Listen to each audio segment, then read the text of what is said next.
Welcome back to GMF Talk, where we hope to disrupt and innovate this year, but only in a constructive manner. And to that end, we speak to fascinating media professionals from around the world. Today, we will talk to someone who wears a lot of hats. Richard Ali is a lawyer, a novelist, a commentator, an editor, and a poet from Nigeria, which is Africa's most populous country. Welcome to GMF Talk, Mr. Ali. It's a pleasure to be here, Sertan. How are you today? I'm doing great, and it's great to have you with us today. Now, I'm going to jump in with a question about the current state of your country. There has been growing division in Nigeria of late. Not only is there the violent radicalization of people in the north of the country under such Islamist movements like Boko Haram, but much further south, secessionist movements have also been making headlines lately. Tell me, why is it so hard to create a sense of belonging, a sense of cohesion in Nigeria these days? And what can the media do to fight such radicalization and violence? Thank you for that question. The roots to the answer are both historical and then, of course, technological. In the sense that in Nigeria, historically, in the public media space, the government has been the major player in the public media space. But then, with the disruptions of the internet, you started having things like citizens journalism, Sahara Reporters, Elendo Reports, and all those sorts of places, which started to contest that middle ground of public perception and public opinion molding, and so we had that sort of contestation. All right, and that's the technological aspect of it. Now it has grown even worse. Now somebody can just create a blog, news site, and churn out whatever sort of news that they want. And because they are already now that is the technological, because now you've got blog sites and social media and all sorts of things which are not really very there are no filters to what can be disseminated and how far it goes. So these are the technological disruptions. But historically, all right, Africa retains colonial continuities in terms of borders, in terms of how the countries themselves were created, which we often forget is in recent memory over the last, definitely less than the last 100 years, 150 years at the very most. So often than not, all right, there has always been this sense that an amalgamation of people who have nothing in common have been put together, and that's the situation in Nigeria.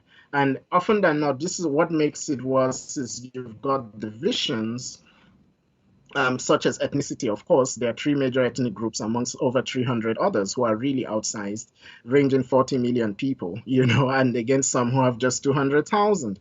But then you've got religion as well. And this is what separatists have come to understand. They really do not care where the truth of it is. And this leads to journalism being at a crossroads, because the options become the hawkish people in the government, for example. They are happy to clamp down on freedom of speech, clamp down on freedom of expression. But we don't want that. I have argued time and time again that censorship is not the answer. However, journalism as itself needs to find a way to control itself, to govern itself.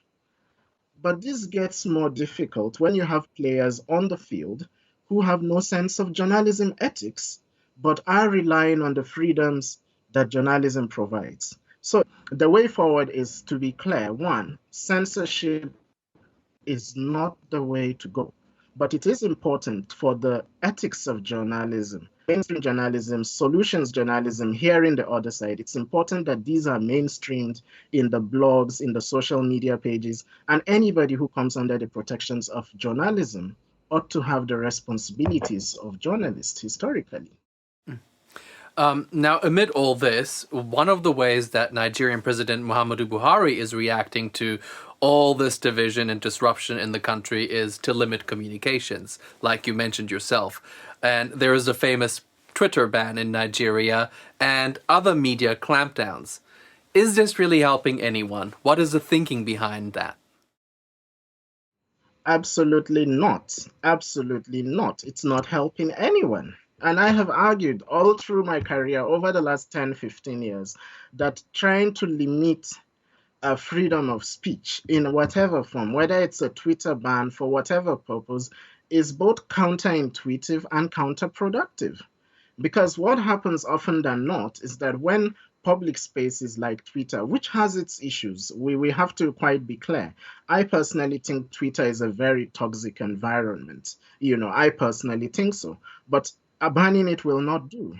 So when places like Twitter and Facebook, which are places for public communication, when they are being curtailed, then people go underground and you have an even worse problem.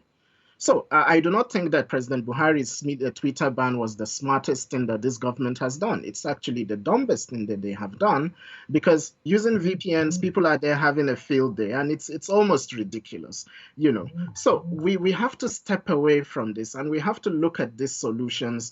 All right, we have to go back to how people are brought up, to the education system, to the socialization systems of what makes a whole citizen, the critical skills to be able to say, oh no, this is rubbish, this is it has gravity, to be able to intuitively, when a news item or something that is masquerading as a news item is presented to you, to be able to say, okay, this does not for subjectivity. The links are broken, for example. People are being quoted out of context, or the headline is clickbait. This sorts of engagement with the news is far more sophisticated than what the Nigerian education system and most African education systems equips their citizens with. And unfortunately, this is over 30, 40 years of miseducation of people. So when you have this sort of perfect storm where people don't have the intellectual and the ideological tools to be able to promptly identify fake news, disinformation, then you have a problem. But journalists cannot solve that problem. It still goes back to the state. Let's talk a bit more about that. And just to put your mind a little bit at ease, we have the same problems here as well. There is also a major media information literacy shortfall in Europe and elsewhere in the world. We really are in a new age where we haven't taught the skill sets to, like you said, to our school children when they're being socialized. And that results also here in many people not trusting what is considered traditional news media. And on top of that, in certain countries like Nigeria, you have access to media being limited here and there. So how do we as journalists find a way to keep an upper hand in the battle against misinformation and disinformation out there? What are some of the initiatives in Nigeria to help better inform the public? Okay, so here's the thing, all right. The reality of the situation is that traditional journalism, as we know it, whether it's newspapers or radio stations, they need help. They need help to be able to understand the tools of the social media age.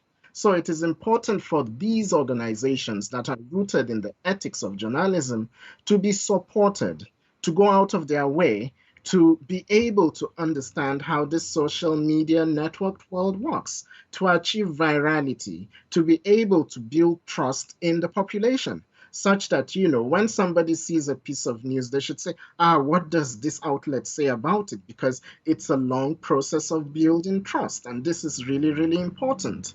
However, another thing that's really important in this case, all right, is that they are already we are not. I don't want a situation where we are knocking journalists for not doing anything. There have been efforts. For example, over the last 5 years, there has been a very, very pleasant increase in investigative journalism reports. And we have seen very, very good investigative journalist reports published by things like Premium Times, Daily Trust, and those sorts of media. Over the last year or so, there has also been an emphasis on solutions journalism. Solutions journalism has a way of appealing to the public because it's not just reporting the facts. It goes further. So when you have two communities who are fighting, over religion, for example. Solutions journalism goes the way further and says, this is the problem, this is the problem, this is how we got here, and this is how we should go about it.